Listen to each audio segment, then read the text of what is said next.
લોકસભાની ચૂંટણી નજીક આવી રહી છે ત્યારે તમામ પક્ષો તેમનું સંગઠન મજબૂત બનાવવા પ્રયત્ન કરી રહ્યા છે। ત્યારે કોંગ્રેસ દ્વારા લોકસભાની ચૂંટણીને ધ્યાનમાં રાખીને તાલુકા લેવલે સંગઠન મજબૂત કરવાનો કાર્યક્રમ રાખવામાં આવ્યો છે, જે તાલુકા સંમેલન તરીકે આ કાર્યક્રમનું આયોજન કરવામાં આવ્યું છે। કોંગ્રેસ પક્ષના 75 જેટલા અનુભવી કાર્યકર્તાઓ અને આગેવાનો દ્વારા આની જવાબદારી સોંપવામાં આવી છે, જેમાં દરેકને 3 તાલુકાઓની જવાબદારી સોંપવામાં આવી છે।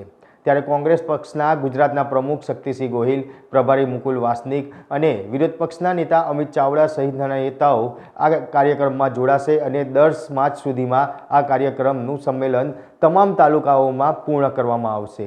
તો સાથે સાથે જ જ્યારે સંમેલન કરવામાં આવશે ત્યારે સ્થાનિક લેવલના મુદ્દાઓ, સ્થાનિક લેવલની કમ્પ્લેનો છે તે પણ સાંભળવામાં આવશે અને સંમેલન પૂર્ણ કર્યા બાદ રેલી સ્વરૂપે જે તે તાલુકાઓમાં ત્યાં રેલી કાઢી અને તંત્ર અને પ્રશાસન છે તેમને ત્યાંના સ્થાનિક પ્રશ્નોને લઈને રજૂઆત પણ કરવામાં આવશે।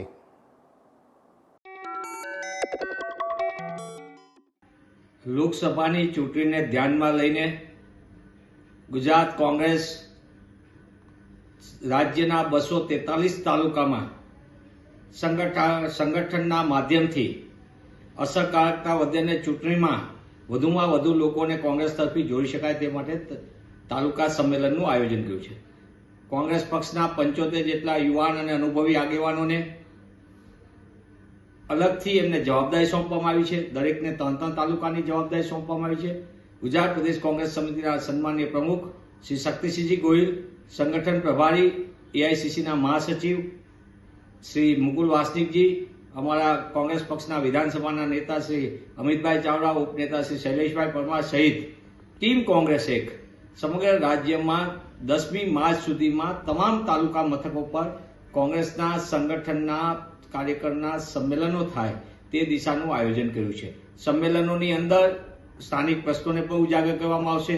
રાજ્ય અને રાષ્ટ્રમાં કેન્દ્ર સરકારની જે નીતિઓ છે જનવિરોધી તેને પણ, એટલે ખાસ કરીને મોંઘવારી, બેરોજગારી સહિતના મુદ્દા, સ્થાનિક કક્ષાએ કાયદો વ્યવસ્થા સહિતના પ્રજાને પડતી જે મુશ્કેલીઓ છે તે તમામ બાબતોને લઈને સ્થાનિક મુદ્દા ઉપર સંગઠનનું જે સંમેલન પૂરો થાય ત્યારબાદ તરત જ રેલી સ્વરૂપે, પદયાત્રા સ્વરૂપે સ્થાનિક તંત્ર સમક્ષ રજૂઆત કરવામાં આવશે સ્થાનિક મુદ્દાઓ લઈને કે રાજ્યની ભાજપા સરકાર કઈ રીતે જનતા વિરોધી નીતિઓ અખત્યા કરે છે, કેન્દ્રની ભાજપા સરકાર કઈ રીતે લોકોને અન્યાય કરે છે, છેતરપિંડી કરે છે, આ તમામ મુદ્દાઓને લઈને અમે પ્રશાસન સમક્ષ રજૂઆત કરશું।